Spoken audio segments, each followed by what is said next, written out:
सच्ची। और वो लाली के देवर साहब, वो तो मुझे ऐसे देख रहे थे जैसे सालिम निकल लेंगे। आफाक भाई कहाँ निकलने देंगे जनाब को? रोशनी, तुम तानिया को देखती ऐसी सच सच के आई थी, तलाल मामू को गोया कत्ल ही कर देगी। अब तुम्हारे सर्जन मामू वैसी भी कोई तोप चीज नहीं है। क्या कहा तुमने? मेरे स्वीट तलाल मामू जैसे तो कोई भी नहीं है। हाँ, थोड़े रिजर्व हैं, तुम जान नहीं पाई होगी उन्हें। मुझे क्या जरूरत पड़ी उन्हें जानने की? कभी जरूरत पड़ गई तो?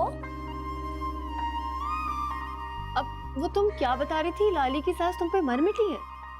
अब तो वो तुम्हें लाली की देवरानी बना के ही छोड़ेंगी। खुदा ना करे, इससे बेहतर तो मैं खुद कुएं में कूद कर अपनी जान दे दूं। लाली की भी हिम्मत है जो उनके साथ रहती है।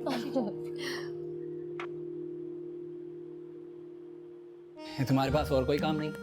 जब देखो लाली की सास के पीछे पड़ी रहती हो। गीबतें कर करके सारे गुनाह झाड़ने का ठेका ले रखा तुम दोनों ने। कोई नहीं, कोई गीबत नहीं कर रही थी। नहीं तो तबलीगी फराइज अदा हो रहे थे।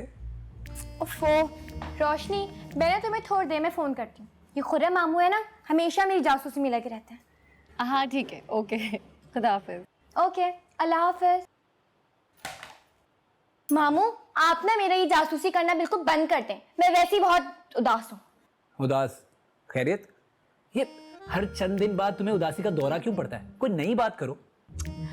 भाई मुझे ना रोशनी बहुत याद आ रही है। तनी अब वो कब आएगी? वो भी हम सबको बहुत मिस कर रही है। अरे तो उसे ले आएंगे ना यहाँ। असद भाई ने कौन सा अपने पास रखना है हमेशा के लिए? क्या मतलब? मतलब ये कि अपने चहीते सर्जन मामू को मना लो। ये काम यूं हो सकता है चुटकियों में। इतना आसान नहीं है। वैसे नानू और लाली भी यही चाहते हैं, और हो सकता है वो इस बारे में तलाल मामू से बात भी करें। तो बस फिर सब्र से बैठो और इंतजार करो। क्या रहे यहाँ पे? कुछ नहीं, भांजी 8-8 आंसू बहा रही है किसी की याद में, वही साफ कर रहा था मैं। तलाल मामू, मुझे ना रोशनी की बहुत ज्यादा याद आ रही है, और वो भी हम सबको बहुत याद कर रही है।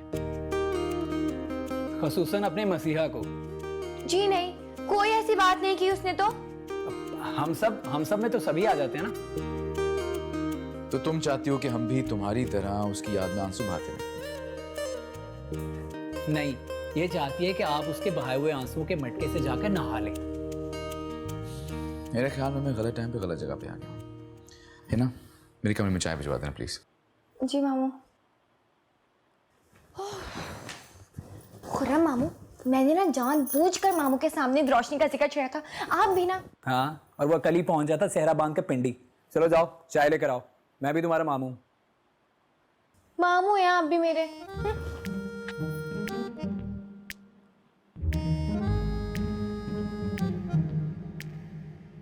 उफ दादो, कितने लंबे दिन है, कटते ही नहीं।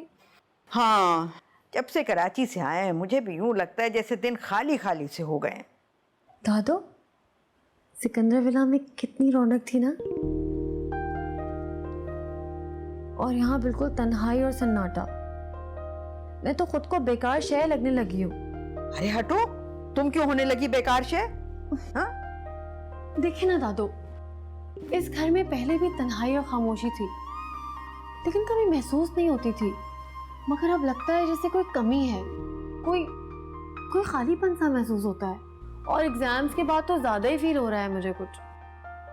बेटा, घर आबाद होते हैं इंसानों से, घरों में रौनक होती है इंसानों से। और मुझे तो यूं लगता है जैसे दीवारें ऊंची हो गई हैं, घर बड़े बड़े होते हैं, तो फिर तन्हाई का एहसास भी ज्यादा होता है।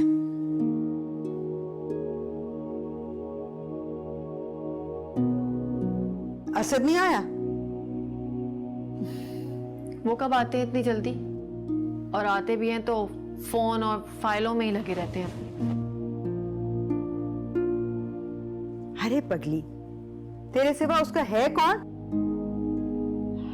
ये अलग बात है कि सबिया के जाने के बाद वो बहुत ज्यादा मसरूफ रहने लगा है।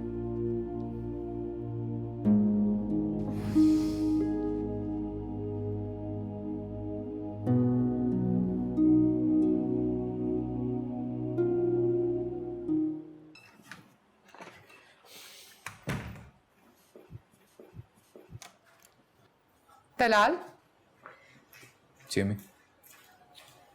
पिंडी से फ़ोन आया था, उसकी अचानक तबीयत बिगड़ गई है, वो लोग उसे हॉस्पिटल लेके गए। आमना खाला को पता है इस बात का? नहीं, उन्हें कुछ भी नहीं पता, और वैसे भी असद ने मना कर दिया था। वो सिर्फ तुमसे बात करना चाह रहे थे, ये नंबर दिया उन्होंने। तुम फ़ोन तो करो। मेरे तो हाथ पांव फूल गए।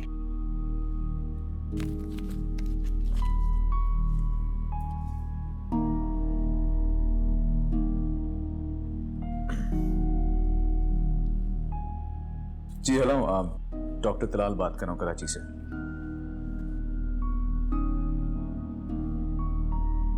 ठीक है, थैंक यू। क्या कह रहे हैं? कैसी तबीयत है? उन्हें हार्ट अटैक हुआ है। अल्लाह खैर। मेरा ख्याल में मुझे पिंडी जाना चाहिए। या अल्लाह, फिर तो मुझे आमना आपा और रोशी को बताना होगा। नहीं अम्मी, नहीं। उन्हें आपने कुछ नहीं बताना, पहले मैं वहां जाके हालात देख लूं।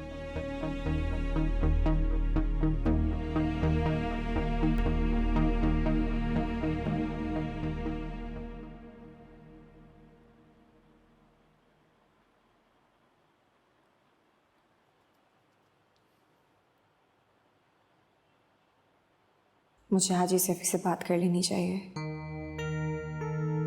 अम्मी बिल्कुल ठीक कह रही हैं, आज ही बात करके खत्म कर देनी चाहिए।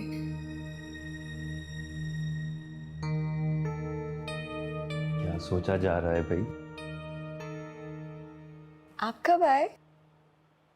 जब आप इन तस्वीरों में गुम थी। अब तस्वीरों को छोड़ के कभी डायरेक्ट हमसे भी बात कर लिया करें। हसरत ही रह गई कि आप बोलें और हम सुने। मुझे अच्छा लगता है आपको सुनना। हाँ, पहली औरत देखी है जिसको बोलने से ज्यादा सुनना पसंद है। मैं शायद उन खुशकिस्मत मर्दों में से हूं जो मेरा ख्याल है 2% ही होंगे। खाना लगाओ? नहीं, अभी नहीं। अच्छा, पहले ये बताओ, तुम अकेले बैठे बैठे क्या सोच रही थी? आने वाले मेहमान के बारे में? वो तो हम दोनों साथ मिलके भी सोच सकते हैं ना। सैफी, मैं सोच रही थी कि ऐसा नहीं हो सकता कि हम लोग कुछ दिन के लिए शहर से बाहर चले जाएं, जैसे मरी वगैरह। इस हालत में? हाँ, तो अब तो सफर कर ही सकती हूँ मैं। नहीं नहीं, माँ हंगामा खड़ा कर देंगी। वैसे मैं सोच रहा था पहले कि काम से छुट्टी ले लूं, मगर उस वक्त छुट्टी नहीं मिली और अब बहुत बर्डन है। अब मुहिब भी आया हुआ है, शादी वादी कर ले उसके बाद। सैफी, एक्चुअली बात यह है कि नहीं नहीं नहीं, कोई बात नहीं सुननी मैंने। हम घूमेंगे, जरूर घूमेंगे, खूब घूमे फिरेंगे। लेकिन अभी मोहिब क्या कहेगा? इतने अरसे बाद वो आया है और भाई और भाभी चल दिए।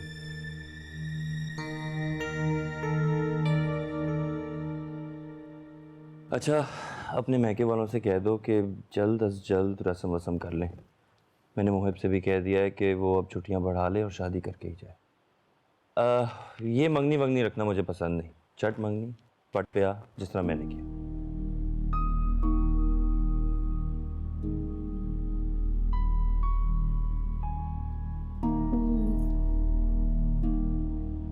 क्या हुआ? ऐसे तेजी में खड़ी हुई थी ना, चक्कर आ गया मुझे।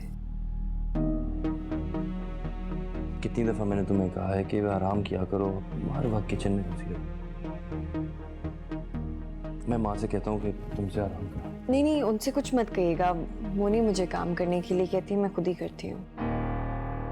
अच्छा, पानी पी।